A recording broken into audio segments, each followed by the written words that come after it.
Fala galerinha, vamos finalizar, né, esse bloco de videoaulas onde a gente está discutindo um pouco sobre o código genético, a tradução e o processo, né, de tradução propriamente dito que a gente viu nas últimas aulas.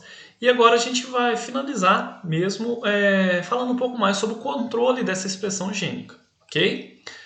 Então, pessoal, a célula, ela tem a capacidade, isso aí, qualquer tipo de célula, desde uma bactéria até um eucarioto, de restringir a sua expressão da informação genética aos seus produtos gênicos de necessidade, aquela demanda particular em determinado momento, ok? Então, assim, a gente pode pensar, se a gente for falar numa célula bacteriana, uma determinada condição de um meio de cultura pode induzir ou não alguns processos de transcrição gênicas.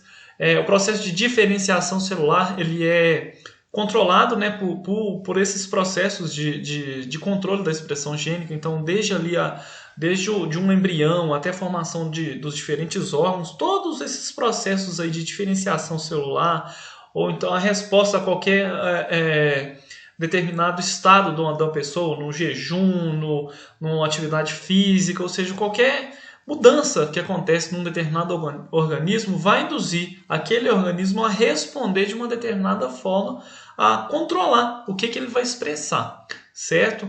Então, desse modo, apenas determinados genes que são transcritos a qualquer momento. E algumas porções do DNA, por exemplo, até mesmo nunca são transcritas, ok? Então, a gente tem que ter em mente isso, que nosso organismo, ou uma bactéria, ou uma planta, ela consegue controlar o que ela vai expressar, dependendo da sua demanda particular, ok? Então vamos lá, pessoal. O controle dessa expressão gênica ele é determinado pela regulação aqui de vários pontos. A gente pode olhar aqui nessa figura aqui, que olha, desde o processo de síntese do RNA mensageiro, a parte de processamento, a gente viu, né, um pouquinho disso nas últimas aulas, aquele splicing alternativo, a gente tem mais de um ponto de caudas de poliadenilação, ok? Então, a partir não só também nesses pontos, mas o RNA mensageiro que ao ser transcrito, ao ser traduzido, perdão, ele também pode ser controlado. A gente pode ter um método de controle onde que o RNA mensageiro vai se localizar na célula, o controle da degradação do próprio RNA mensageiro, ok? O controle da tradução aqui na síntese das proteínas, então o controle da atividade de diversas proteínas até gerar no final aqui uma proteína ativa, certo? Então assim, cada um desses pontos aqui que eu mostrei para vocês nessa figura são pontos de controle da expressão gênica de um determinado organismo, ok? Então nessa videoaula de hoje a gente vai focar um pouco mais sobre esse processo de controle na transcrição, tá? E eu quero que vocês, meus alunos aí no Instituto Federal, façam uma pequena discussão a hora quando vocês estiverem estudando esse assunto no livro que eu passei para vocês darem exemplos aí de como que ocorre o controle nas outras etapas aí na trajetória da expressão da informação gênica, ok? Isso nessa figurinha anterior que eu mostrei para vocês aqui, que olha, desses vários pontos aqui, existem vários exemplos de como que podem acontecer esses mecanismos de controle, tá? Então hoje nessa videoaula a gente vai focar apenas nesse primeiro estágio aqui, que é o principal utilizado aí pelas células para controlar a expressão genética, beleza? Então vamos lá, pessoal. O controle transcricional ele pode ser classificado aqui, vamos pegar inicialmente aqui uma figura para a gente entender propriamente dito como que é feito esse controle. Ele pode ser classificado em dois tipos. Esses dois tipos ainda são subdivididos, tá? A gente vai ver o primeiro tipo deles é a regulação negativa. O próprio nome já nos indica, né, que a regulação negativa vai ter algo ali que vai estar reprimindo a transcrição. Tá? Então aqui na regulação negativa a gente vai ter a atuação aqui de um componente de uma proteína que chamada, né, de repressor. Então a gente vai ter aqui dois sinais que vão induzir a ação desse repressor. Eu posso ter um sinal onde, aqui olha, esse repressor é representado aqui nessa figurinha aqui em rosinha, estão vendo aqui? Então, do lado esquerdo aqui nesse esquema, esse repressor, tanto nesses dois exemplos que eu vou dar para vocês aqui, eles agem sobre determinados sinais, certo? Então, vamos supor lá, eu tenho um repressor que vai reprimir, né, o processo de transcrição, e ele vai atuar mediante um sinal externo, algo que vai induzir a ação daquele repressor. Tá? Então eu posso ter um sinal molecular, aqui, ó, esse sinal molecular aqui representado aqui em verde do lado esquerdo, que vai provocar o desligamento desse repressor, ok? Na fita de DNA. Então quando a gente tem um sinal molecular que promove a dissociação desse repressor, a gente tem aqui então, se eu tenho a retirada de algo que está inibindo, eu vou promover o processo de transcrição. Tá? E eu vou ter aqui no exemplo contrário a esse primeiro aqui, um outro sinal molecular, aqui agora representado em vermelho, que pode, ao associar com o repressor, com a proteína repressora, se ligar aqui na região aqui chamada de operador, onde ao se ligar aqui nessa região aqui, né, no promotor da célula aqui, ele vai reprimir a transcrição. Beleza? Então, resumindo aqui de novo, o que é uma regulação negativa? Regulação negativa é quando eu tenho a atuação de um repressor. Esse repressor ele pode atuar de duas maneiras. Eu posso ter uma molécula, um sinal molecular, que ao se ligar no repressor, ele vai desligar o repressor, certo? Então, ele não se liga na molécula de DNA, então vai permitir que a transcrição aconteça. Ou eu posso ter um sinal molecular que ao se ligar no repressor, ele vai ativar esse repressor. E esse repressor ativado, quando ele se liga ali na região promotora aqui do DNA, ele vai inibir o processo de transcrição. Beleza? Vamos pegar aqui agora o outro tipo de regulação, a regulação positiva. A regulação positiva ela é mediada por uma outra proteína chamada de ativador. Tá? O que o ativador faz? O próprio nome já fala, né? Ele ativa o processo. Quando ele se liga aqui no sítio de ligação aqui do ativador na molécula de DNA, ele vai ativar a transcrição. Tá, ok? Então aqui do mesmo jeito que o repressor, o ativador ele também age sobre influência de sinais moleculares. Eu posso ter aqui, que olha, num determinado aqui, do lado esquerdo aqui, ó, todo mundo acompanhando comigo nesse lado aqui, ó, da regulação positiva. Eu posso ter um ativador que ao se ligar nele aqui um determinado sinal molecular, aqui representado por essa molécula vermelha, ela pode promover a dissociação do ativador da molécula de DNA. Então, quando esse sinalzinho aqui ele se liga no ativador e faz com que o ativador saia da região promotora ali, eu vou estar inibindo o processo de transcrição. Tá? Isso aqui ó, representado desse lado esquerdo. Já do lado direito aqui eu tenho o mesmo papel uma mesma regulação positiva, porém, o sinal molecular aqui agora vai ativar essa proteína ativadora aqui, que olha. Então, esse sinal molecular aqui, ele vai promover, ele vai provocar a ativação, a ligação do ativador aqui ao DNA, induzindo o processo de transcrição. Ficou claro, pessoal, essa diferença de regulação positiva e regulação negativa? A regulação negativa eu tenho um opressor, na regulação positiva eu tenho um ativador. Em ambos os processos, eu tenho sinais moleculares que vão promover a ligação ou a retirada desses componentes proteicos da fita de DNA. Se o ativador está ligado na fita de DNA, ele vai ativar o processo de transcrição. Se o repressor, se ele estiver ligado na fita de DNA, ele vai reprimir, ele vai inibir o processo de transcrição. Ficou claro, pessoal? Então vamos dar exemplo, né? Nada melhor do que um exemplo para a gente entender esses tipos de controle transcricional, tá? Então é o seguinte, pessoal, aqui o primeiro exemplo, um bom exemplo para eu dar para vocês aqui, é o controle do óperon do triptofano, tá? Aqui é um exemplo de bactérias que eu estou dando para vocês, tá? O que é um óperon, para início de conversa, né? O óperon nada mais é do que uma sequência de genes ali que vão codificar determinadas proteínas justapostas numa única região aqui, que olha, do DNA. Tá? Então aqui nesse exemplo aqui, que é o que seria o óperon do triptofano? Seria uma sequência de genes aqui, representado por essas letras aqui, olha, A, B, C, D e E, que vão produzir enzimas necessárias para a síntese do triptofano. Então está tudo localizado pertinho um do outro aqui. Na hora quando esse gene aqui ele for transcrito, vai gerar um único RNA mensageiro, e esse RNA mensageiro vai ser responsável por sintetizar diferentes proteínas. Tá? Então isso é comum de procariotos, tá? Essa aparição dos óperons. Tá? Então vamos entender como é que funciona esse óperon de triptofano. Na verdade, o óperon de triptofano ele tem aqui a atuação regulação negativa. Tá? Eu vou ter um repressor que vai estar regulando a ativação desse óperon. Tá? O que a gente pode destacar aqui? Que olha, o repressor está aqui representado aqui nessa figurinha em verde. Tá? Então todo mundo vendo aqui. Esse repressor, ele, como o nome já fala, né, se ele é repressor, se ele se ligar na fita de DNA, ele vai inibir, ele vai reprimir o processo de transcrição. Tá? Então, e como é que ele funciona? Ele precisa de um sinal molecular. Quem que vai ser o sinal molecular aqui? O próprio triptofano. Então, o triptofano, ao se ligar nesse repressor, ele vai ativar o repressor. O repressor ele vai se ligar nessa região aqui, que olha, é chamada de operador. Tá? Então, ele se liga, olha, na presença de triptofano, inibindo o processo de transcrição das enzimas necessárias para a síntese de triptofano. Olha que interessante, o que eu estou querendo falar para vocês? Imagine lá, tá? A bactéria. A bactéria ela pode ou não sintetizar triptofano. Quando é que ela vai sintetizar triptofano? Quando no meio de cultura que ela está crescendo ali não tem triptofano, beleza? Então se, por um acaso, aquela bactéria, exemplo aqui, no caso aqui é uma E. coli, né?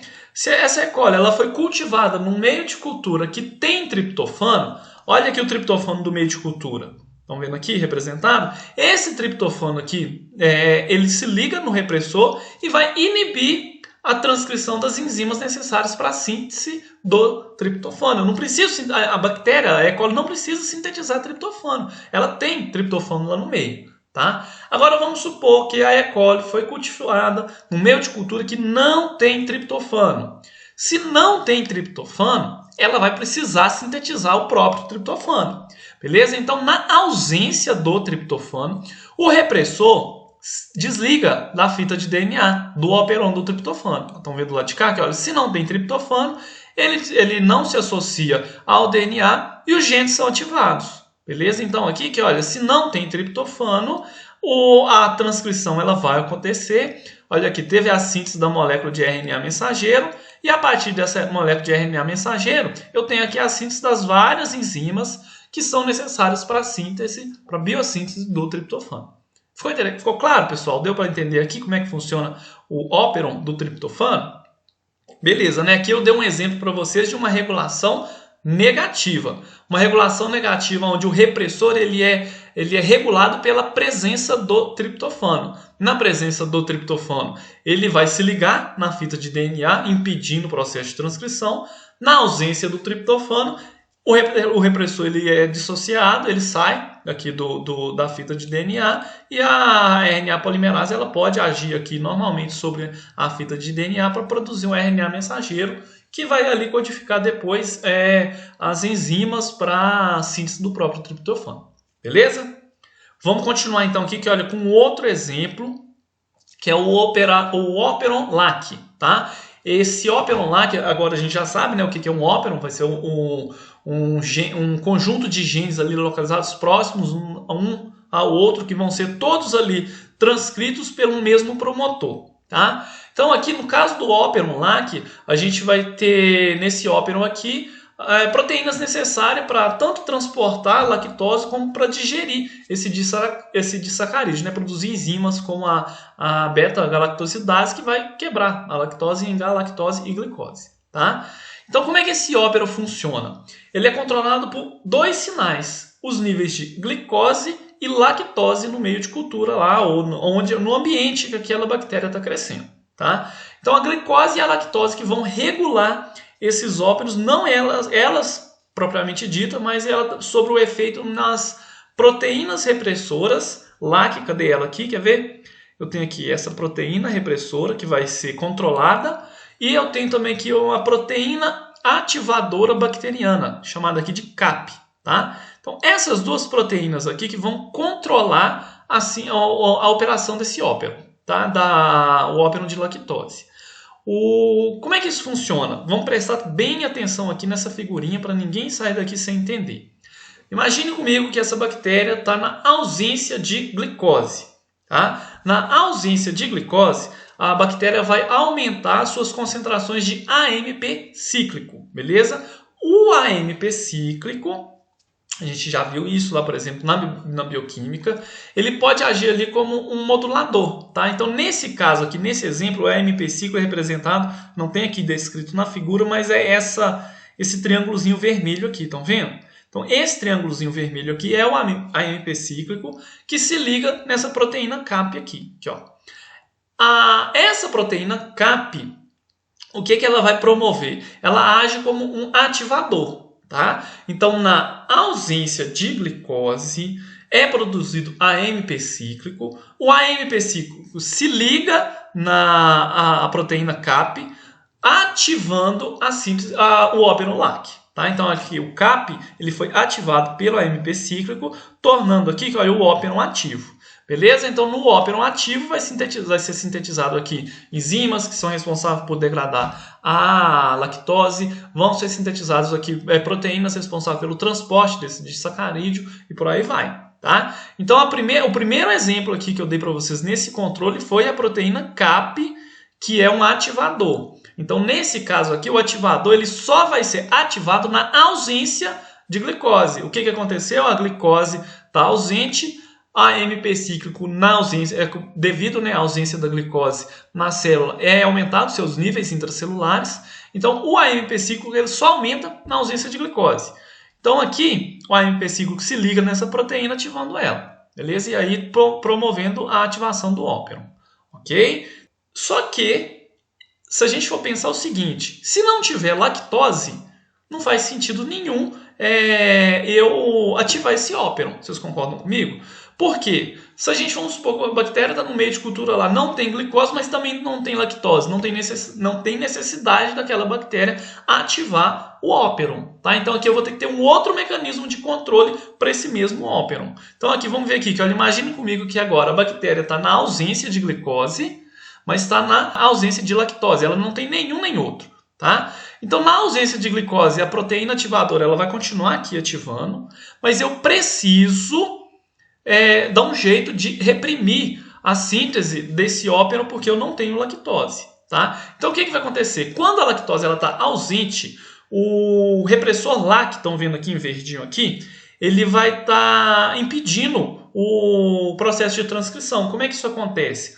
A lactose, ele só vai se ligar, esse repressor aqui, na ausência de lactose. Tá? Então aqui, se eu tenho aqui numa situação aqui, ó, essa segunda aqui, na ausência de glicose e na ausência de lactose, eu tenho aqui o ativador está ligado, mas devido à presença do repressor, a gente tem um óperon inativo. Tá? Como é que eu faço então como é que aconteceu que, olha, vocês estão vendo aqui naquele primeiro exemplo que eu dei para vocês, na presença de lactose, o que faz que esse repressor dissociado aqui da fita de DNA na presença de lactose? Na verdade, a adição de lactose no meio, ela vai aumentar a concentração de um derivado da lactose, chamado de alolactose. A alolactose é que vai se ligar nesse repressor aqui, tá? E vai promover a sua dissociação. Então aqui não tem representado nessa figura, mas imagine comigo que nesse primeiro exemplo aqui, no mais de baixo, na presença de lactose, a gente tem a transformação dessa lactose dentro da célula num outro composto chamado de alolactose, é um derivado da lactose, e esse componente vai servir de sinal molecular para desligar o repressor. Então, quando a gente tem o desligamento do repressor e a presença da proteína ativada, da proteína ativadora, então a gente vai ter o óperon ativado. Tá? Deu para entender toda essa confusão aqui, gente? Vamos tentar resumir novamente aqui, que olha, na ausência de glicose e na presença de lactose, a gente tem primeiro, na ausência de glicose, a gente tem aqui a formação de AMP cíclico, o AMP cíclico vai ativar essa proteína aqui, que ó, o CAP. O CAP é uma proteína, é um ativador, é um regulador positivo, então ele vai ativar a transcrição. Tá? Mas para que a transcrição possa acontecer, a gente tem que desligar o repressor.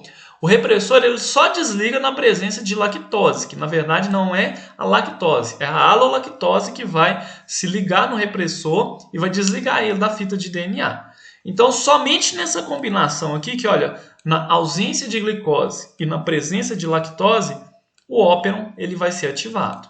Tá? Se não tiver nenhum desses dois açúcares, a proteína ativadora vai estar aqui presente, mas como não tem lactose, a gente não tem a alolactose, o repressor vai estar se ligado, vai se ligar na fita de DNA aqui, então o repressor ligado vai inativar a transcrição, o óperon vai permanecer inativado. Tá? Eu tenho glicose no meio, mas não tenho lactose. Então a célula, a bactéria, ela não precisa sintetizar as enzimas para digerir, para processar a lactose, se não tem lactose, certo? Então, mas ela tem glicose. Se ela tem glicose, a proteína ativadora aqui, que olha, ela vai estar ausente. Então o óperon permanece inativo. Beleza? Uma situação interessante aqui para a gente finalizar esse óperon. Se a gente tem tanto glicose como lactose. Glicose sempre vai ser um açúcar mais fácil de ser utilizado. Tá? Então, se tem glicose no meio, a célula não vai ter aqui o ativador do óperon ligado, né? Porque o ativador demanda AMP cíclico. Se não tem AMP cíclico, porque tem glicose, então o ativador não se liga, o óperon vai permanecer inativado. Tá ok? Então, a gente teve 4 situações aqui, apenas uma delas, essa última aqui, é que promoveu a ativação do óperon. Certo? O que a gente pode concluir com esse óperon aqui? Isso aqui parece muito um circuito de um computador, operações computacionais, certo? Mas dentro de uma célula. Então é como se fosse uma operação lógica celular. Bem interessante isso aqui, não é? Isso que a gente está falando aqui para bactérias. Se a gente for pensar num eucarioto, aí a conversa complica muito mais. Nos eucariotos, a expressão de um gene ela é geralmente controlada pela combinação de muitas proteínas. Tá? Então a gente não vai ter simplesmente ali um comutador que liga e desliga, como acontece nos óperons. A gente vai ter aqui a atuação de várias outras proteínas. Tá? Eu não quero entrar muito em detalhe em relação ao controle eucariótico, porque vai demandar muito tempo para isso. Eu quero passar uma pincelada geral para vocês aqui para a gente finalizar nosso conteúdo. Tá? O que eu quero destacar? Que a primeira questão é que o controle combinatório aqui nos eucariotos, quando a gente fala controle combinatório, na verdade eu estou tentando referenciar ao controle de várias proteínas ao mesmo tempo. Tá? Então eu posso ter a combinação de várias proteínas aqui que vão se associar a regiões reguladoras no DNA. Essas regiões reguladoras podem ser geralmente são, né, na verdade, até muito distantes do ponto de início do processo de transcrição. Vocês podem perceber aqui que, olha, eu tenho a transcrição aqui, onde ela vai ser iniciada, e eu posso ter pontos de regulação muito distantes, onde vai se ligar algum regulador transcricional, e esse regulador aqui ele vai interagir com outras proteínas próximo aqui ao promotor, onde vai ter o início da transcrição. Tá? Então aqui a gente pode dar um exemplo para esses reguladores como o recrutamento de proteínas que vão modificar a cromatina, modificar as histonas. Lembra que a gente viu nas aulas passadas sobre as histonas? A gente pode ter aqui nesse ponto aqui, que olha, enzimas que vão modificar o empacotamento do DNA, tornando ele mais frouxo, mais acessível para o processo de transcrição. Tá? Então aqui, esse exemplo aqui mais ou menos resume tudo isso que eu estou tentando passar para vocês. Eu tenho aqui várias enzimas, várias proteínas atuando aqui como reguladores transcricionais que vão estar atuando aqui próximos ao promotor, ativando ou inibindo o processo do início da transcrição. Ok? Aqui eu queria trazer para vocês aqui outro fato interessante da gente mencionar, é que em eucariotos a gente pode ter, por exemplo, a atuação de um único sinal molecular atuando em diversos pontos distintos do DNA para ativação de diferentes genes. O que seria isso? Vamos pegar aqui como exemplo o cortisol. O cortisol é um hormônio glicocorticoide, é um hormônio que ele vai atravessar as membranas celulares e vai atuar lá direto no núcleo. Certo? Então, qualquer corticoide, qualquer hormônio esteroide, ele não vai ter aquele receptor de membrana citoplasmático, não. Ele vai atravessar aquela membrana citoplasmática, ele é apolar, certo? E ele vai ganhar o núcleo. Então, lá no núcleo, esse hormônio ele pode atuar em diversos pontos de controle. Então, imagine aqui em vermelhinho aqui, como se fosse o cortisol, essa bolinha vermelha aqui. Tá?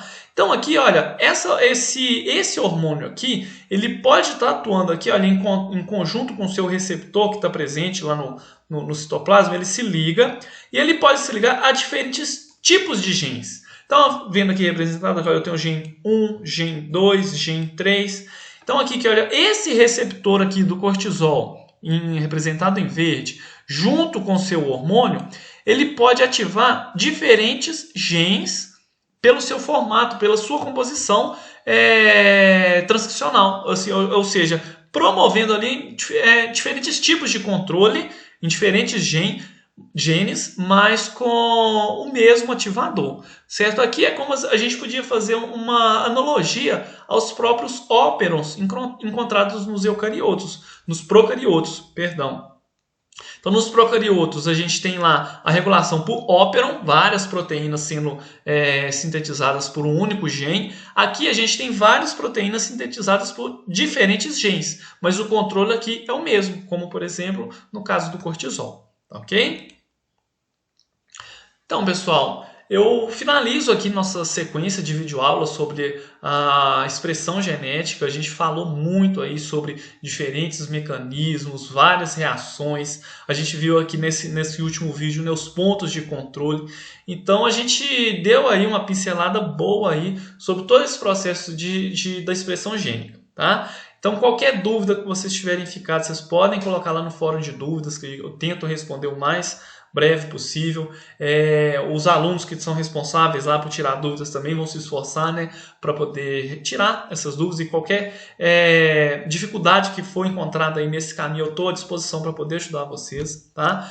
No nosso próximo bloco, a gente vai começar a falar um pouco mais sobre a tecnologia do DNA recombinante, tá? Então, a gente vai falar das técnicas de biologia molecular, técnicas como, por exemplo, o PCR, sequenciamento de DNA. Então, assim, a gente vai discutir muito sobre essas técnicas e eu fico aguardando, então, depois vocês nesse próximo bloco, tá? Então, no mais, para esse bloco aqui, eu desejo a todos bons estudos e, mais uma vez, qualquer dificuldade aí, fiquem à vontade para entrar em contato comigo, beleza? Mas deixo aquele abraço para todos vocês.